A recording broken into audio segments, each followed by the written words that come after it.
Assalamualaikum warahmatullahi wabarakatuh, teman-temanku semuanya. Welcome back to my channel. Selamat berjumpa kembali tentunya di channel ini. Kali ini kita akan membahas beberapa informasi berita olahraga untuk hari ini, teman-teman. Jangan lupa untuk like, komen, dan subscribe juga di channel ini jika pembahasan ini menarik, teman-teman. Ya, untuk pembahasan yang akan kita bahas juga untuk hari ini yaitu adalah Victor Gyökeres ukir gol perdananya bersama Arsenal, teman-teman. Nah, ini adalah merupakan pembahasan hal yang menarik untuk dibahas juga untuk hari ini. Baik, akan kita bahas secara singkat dan padat saja untuk teman-teman atau kawan-kawan semuanya.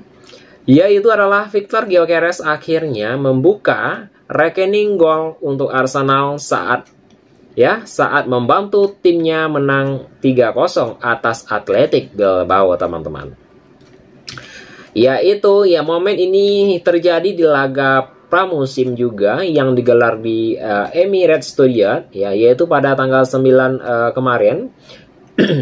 Yaitu adalah sebuah striker internasional Swedia ini sempat melewatkan 2 laga uji coba melawan Tottenham dan Villarreal, teman-teman, tanpa mencetak gol sama sekali. Namun kali ini dia bisa memanfaatkan umpan presisi dari Martin Zubimendi, yaitu untuk memberikan Arsenal keunggulan pertama tentunya. Yaitu gol yang lahir melalui sundulan keras yang tak mampu dibendung kiper Unai Simon. Aksi tersebut menjadi pemicu kebangkitan lini serang Arsenal hingga laga berakhir. Yaitu kemenangan ini kelak menjadi modal yang sangat berharga untuk menjelang kick-off Premier League yaitu pada pekan depan The Gunners akan menghadapi ujian besar melawan Manchester United tentunya. Dan untuk yang berikutnya adalah Gyökeres buka kebuntuan dari Arsenal sendiri. Mungkin untuk saat ini juga adalah laga yang dimulai dengan tempo tinggi sejak peluit awal dibunyikan. Athletic Bilbao sempat memberikan tekanan sebelum Gyökeres memecahkan kebuntuan di menit ke-34. Hanya berselang 2 menit Arsenal mengandalkan keunggulan lewat Bukayo Saka setelah menerima umpan Gabriel Martinelli, yaitu adalah penyelesaian akhir yang sederhana membuat dominasi tuan rumah semakin terasa, teman-teman. Baik itu dari sebuah keunggulan 2 gol membuat pasukan Mikel Arteta tampil lebih leluasa dalam mengatur permainan. Mereka pun mampu menciptakan sejumlah peluang tambahan sebelum turun minum, teman-teman. Dan aksi individu Harvard sendiri tentunya, yaitu adalah Gyökeres hampir menambah koleksi golnya di babak kedua melalui sundulan yang membentur Mister tersebut. Meski gagal yaitu mengubah skor juga, baik performa tetap mendapatkan tepuk tangan yang meriah daripada pendukung pada menit ke-70-an, teman-teman. Dan itu mungkin digantikan oleh Kai Havertz tentunya, dan mendapatkan standing ovation tentunya dari penonton juga di Emirates tersebut. Namun momen itu menjadi penegas cepatnya ia meraih hati supporter dari Arsenal tentunya. Yaitu Havertz menutup laga dengan skor 3 atau gol ketiga The Gunners yang bermodalkan kekuatan fisik juga, dan ia melewati 2 back yang sebelumnya melepaskan tendangan keras yang tidak terbendung, teman-teman. Untuk harapan besar untuk musim baru juga mungkin akan terasa, teman-teman, untuk Gyökeres sendiri didatangkan Arsenal dengan bandrolan 64 juta pound sterling, membawa sebuah reputasi yang mentereng sebagai mesin gol di Eropa. Baik itu selama 2 musim terakhir bersama Sporting CP, dan ia mencetak 97 gol dalam 102 laga yang sudah dijalaninya, teman-teman. Dan di level nasional juga Swedia catatannya tak kalah impresif dengan 12 gol dalam 17 laga terakhir melampaui torehan Alexander Isak, dan tak heran juga jika dia diplot sebagai ujung tombak utama Arsenal, teman-teman. Baik itu dari Mikel Arteta berharap kehadiran Gyökeres bisa mengakhiri paceklik tentunya dari gelar Premier League yang sudah lama dinanti. Baik itu dari para fans pun kian optimis musim ini bisa menjadi momen emas The Gunners tersebut tentunya.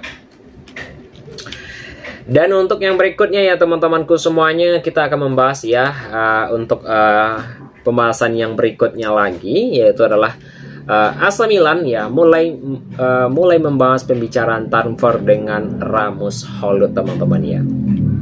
Ya, ini adalah merupakan sebuah informasi ya teman-teman ya. Jika informasi ini menarik ya, silahkan tinggalkan jejak dengan cara berkomentar di video ini. Yaitu AC Milan resmi ya tentunya memulai pembicaraan dengan pembukaan Rasmus Højlund terkait ya transfer sang pemain, yaitu klub yang membidik sebuah kesepakatan berupa pinjaman yang berbayar senilai 6 juta euro dengan opsi pembelian permanen, yaitu adalah sebesar 45 juta euro menurut laporan dari Fabrizio Romano. Meskipun negosiasi tengah berjalan, Højlund sendiri belum memberikan sebuah keputusan pasti soal kepindahannya. Baik itu dari penyerang asal Denmark dan sekarang dia berusia 22 tahun tersebut menyatakan sebuah keinginannya untuk tetap bertahan di Manchester United dan berjuang mendapatkan tempat utama tentunya. Dan si Højlund sendiri ya teman-teman ya, itu tidak dimainkan dalam pertandingan uji coba terakhir Manchester United ya, sehingga status waktu bermain ya masih belum jelas juga bahwa kehadirannya bersama Sesko dan Joshua serta tambahan pemain penyerang beserta Brian juga, yaitu semakin memperketat persaingan di lini depan Manchester United teman-teman ya. Maaf ya teman-teman ya, agak ada suara kebisingan sedikit ya, mohon dimaklumi ya tentunya. Yaitu AC Milan butuh penyerang baru setelah Morata dan Abraham pergi teman-teman. Yaitu dari beberapa informasi juga setelah kepergian Alvaro Morata dan Como dan Tami ya, yaitu pindah ke Besiktas AC Milan ya, kini tengah mencari penyerang tengah baru, yaitu saat ini di Santiago, yaitu Gimenez juga menjadi salah satu striker nomor 9 yang tersedia teman-teman. Baik itu dari transfer Dusak ya, yang masih memulai kendala yang dianggap terlalu rumit untuk diselesaikan dalam waktu dekat ini. Yaitu karena itu Milan lebih fokus pada opsi yang lebih relatif dan cepat ya tentunya, dan terrealisasi juga. Dan Rasmus Højlund juga menjadi kandidat ya, yaitu adalah penarik bagi pelatihnya, yaitu dengan postur tinggi 1,91 meter dan kemampuan teknis yang sangat baik tentunya. Dan Højlund sendiri dianggap memiliki gaya bermain yang mengingat pada Zlatan Ibrahimovic tentunya. Dan Højlund sendiri yaitu calon andalan dari AC Milan yang mirip Ibrahimovic tentunya. Yaitu pemain muda dari Denmark tersebut ya, sebelumnya sudah berpengalaman bermain di Liga Serie A, akan membela Atalanta tersebut. Yaitu pada musim lalu Højlund yang mencetakkan 7 gol di semua ajang tersebut dan memperlihatkan potensi yang cukup menjanjikan juga. Dan peran dari Zlatan Ibrahim juga ya, Ibrahimovic tentunya, yaitu sebagai penasehat klub dari AC Milan yang diperkirakan akan turut berpengaruh dalam proses negosiasi, baik itu dari pelatih dari Allegri, yaitu juga sangat menyukai profil Højlund ya, yaitu sebagai pengganti yang sangat tepat untuk lini depan tentunya. Yaitu adalah merupakan kasus transfer ini termasuk dipantau dengan seksama, yaitu mengingat sebuah keputusan Milan untuk segera memperkuat barisan penyerangan sebelum bursa transfer ditutup. Para penggemar kedua klub tersebut menunggu kabar selanjutnya dengan antusias teman-temanku semuanya. Dan untuk yang berikutnya yaitu yang akan kita bahas ya teman-teman ya, adalah merupakan pembahasan yang sangat menarik lagi tentunya yang akan kita bahas tentunya. Yaitu dari beberapa informasi ini ya teman-teman ya, jangan lupa tinggalkan jejak dengan cara berkomentar juga di video ini jika pembahasan ini menarik tentunya teman-teman. Yaitu dengan pembahasan yang akan kita bahas untuk hari ini yaitu adalah ya, baru juga sembuh ya, Rodri menepi lagi dari skuad Manchester City teman-teman. Yaitu pembahasan kita untuk di segmen akhir ini, yaitu dengan segmen hiburan kita untuk hari ini teman-teman. Dari beberapa informasi yang beredar juga bahwa Manchester United kembali dapat kabar buruk. Sebuah gelandang andalan mereka Rodri dikabarkan mengalami cedera lagi setelah baru saja pulih dari cedera panjangnya kawan-kawan. Ya, Rodri sempat absen sepanjang musim 2024-2025 karena cedera lutut yang sangat parah yang membuatnya tak bisa membela The Chitiners tersebut. Namun ia memulai menunjukkan tanda-tanda pemulihan saat tampil di Piala Antar Klub dan diharapkan kembali fit pada musim 2025-2026 ini. Sayangnya harapan tersebut pupus ya.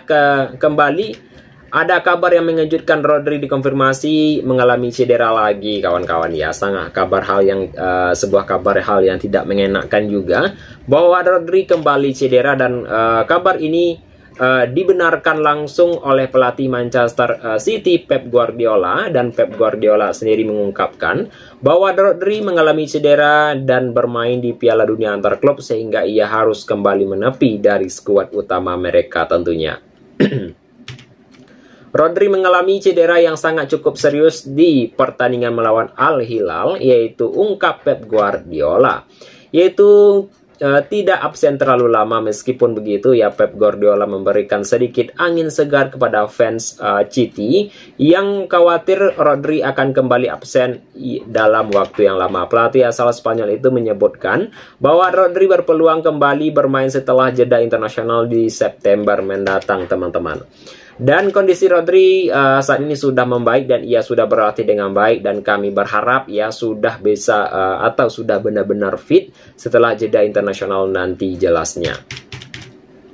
Dan Manchester City sudah disiapkan penggantinya teman-teman ya. Yaitu untungnya ya, Manchester City juga itu tidak terlalu panik atas absen dari Rodri juga, yaitu pasalnya mereka sudah mendatangkan ya Tijjani Reinders tentunya di bursa transfer musim panas ini untuk memperkuat lini tengah mereka teman-teman. Ya, itu teman-temanku semuanya adalah beberapa informasi berita olahraga untuk hari ini ya teman-teman ya. Jika ada saya salah kata ya mohon dimaafkan saja. Dan semuanya yang kita buat ini adalah merupakan sebuah hiburan semata saja teman-teman. Ya, untungnya untuk Rodri sendiri ya teman-teman, dari beberapa cederanya pada yang sangat lama pada musim lalu, dan sekarang dia cedera lagi, dan untungnya juga ya sudah ikut latihan dan mungkin akan bermain pada Liga Pramusim ini teman-teman ya. Itu teman-temanku dari informasi berita olahraga. Jika ini menarik juga silakan ya tinggalkan jejak dengan cara berkomentar di video ini jika pembahasan ini menarik teman-teman. Dan tunggu ya teman-teman untuk pembahasan yang berikutnya terhadap informasi berita olahraga yang terbaru lagi di channel ini teman-teman. Saya akhiri dengan mengucapkan Assalamualaikum warahmatullahi wabarakatuh.